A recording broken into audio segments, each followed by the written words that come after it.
Our first speaker today, Marga Hanna, is an art therapist for decades. She's worked with individuals suffering from trauma in its many forms.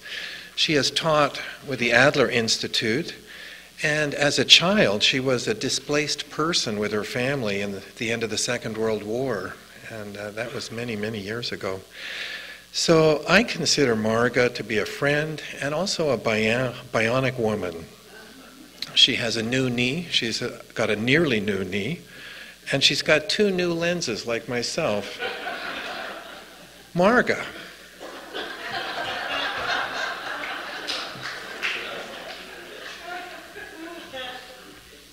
I have to say, I can see you all without my glasses. It's a miracle.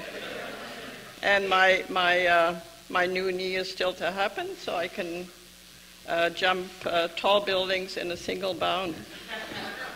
In times of change, we can get very serious, so I've decided to call my presentation Insights on Change, or All I Need to Know I Learned from Comic Opera. The mission of North Shore Unitarian Church is to empower people to live with greater depth, meaning, and purpose. We welcome all to our caring community, foster spiritual growth free of dogma, and inspire action in the service of life. These are large shoes to fill, especially at times of great change, such as we've been negotiating over the past while and will in the future. And when change is upon us, we can momentarily forget what it means to be living with depth, meaning, and purpose, and in the throes of, threat of, fear of, or resistance to change, welcoming all to our caring community may take a back seat in favor of wariness and or suspicion. In the light of intense change, each one of us envisions what has happened, what's presently happening, and what's likely to happen in the future in very unique and intensely personal ways, given the makeup of our own perceptions and expectations based on our life experiences and our temperament. How we respond to change is based on these personal factors. Whether we become engaged in the process of change and stay engaged depends on us, on the makeup of the members of our church community, and on our ability to negotiate the storms which have and will with certainty continue to come our way on this shared voyage. A great deal of the success of this voyage depends on the captains of the ship and their ability to see the larger picture and anticipate the hidden reefs beneath the turbulent waters. One of the lessons I learned during my work as a psychotherapist and trauma counselor is that people will avoid change at any cost. Although clients initially express a wish for change in their lives, they then go about trying to convince the therapist that if so-and-so, and that list is really exhaustive, would only change, their own lives would greatly improve and happiness would be theirs. I found that it was the select few who, when prompted, were willing to take risk, traversing the road to self-discovery and self-examination, and so free themselves from a burden of immobilizing shame and begin to take their lives in hand. Many others chose to find yet another therapist to support their victim identity, with the result that nothing changed. The fear of holding a mirror up to oneself is most pervasive, and defense against seeing oneself battles with reason every time.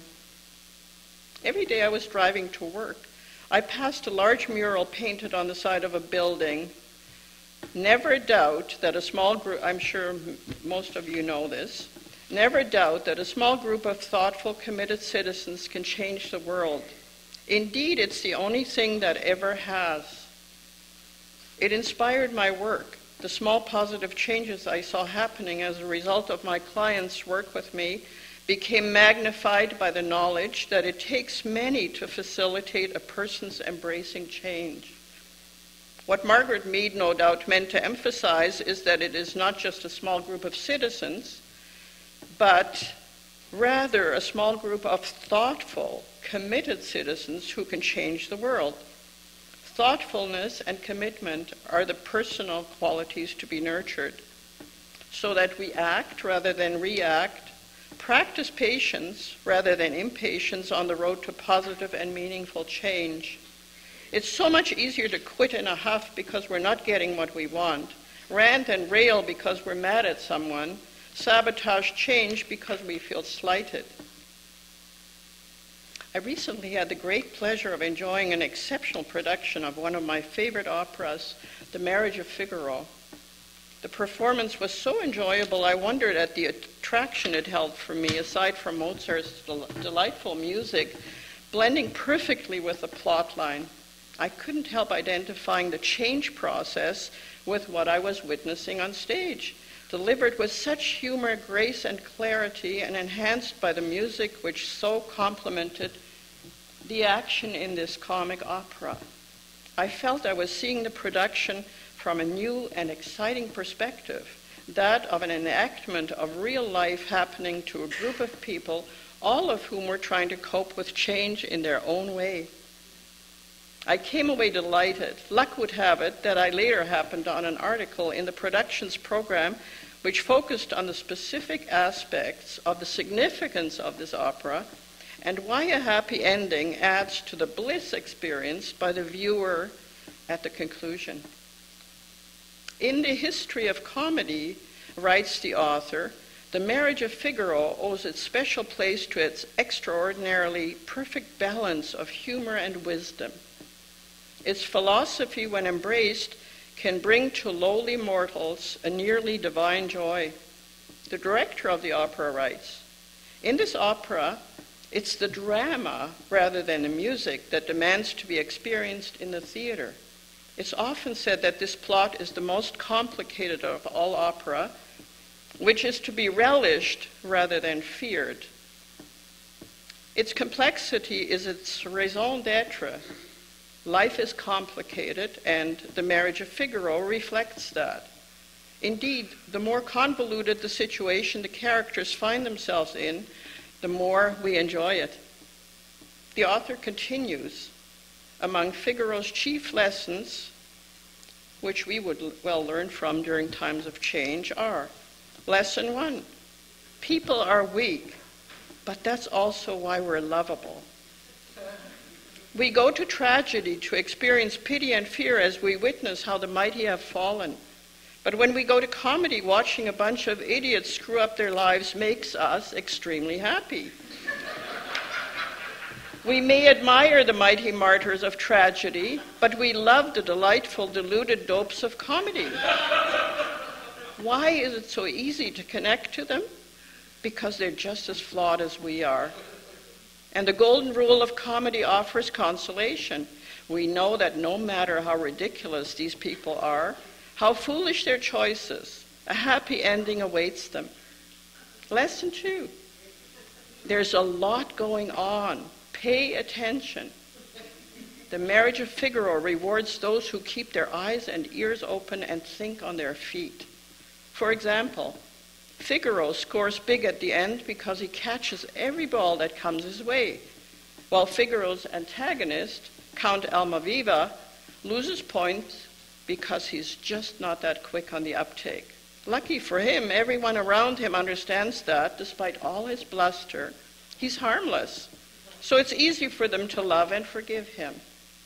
Lesson 3, nothing is certain, but if you can adapt, you'll survive.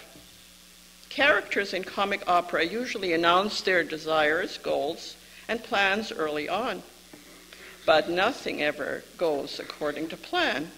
You think you're singing a duet, it'll turn into a trio, then into a quartet, and so on as more and more unwelcome people crowd into wherever you are or want to go. Life in comic opera is sailing in rough seas, and it's not enough just to keep from drowning. The successful character learns how to surf.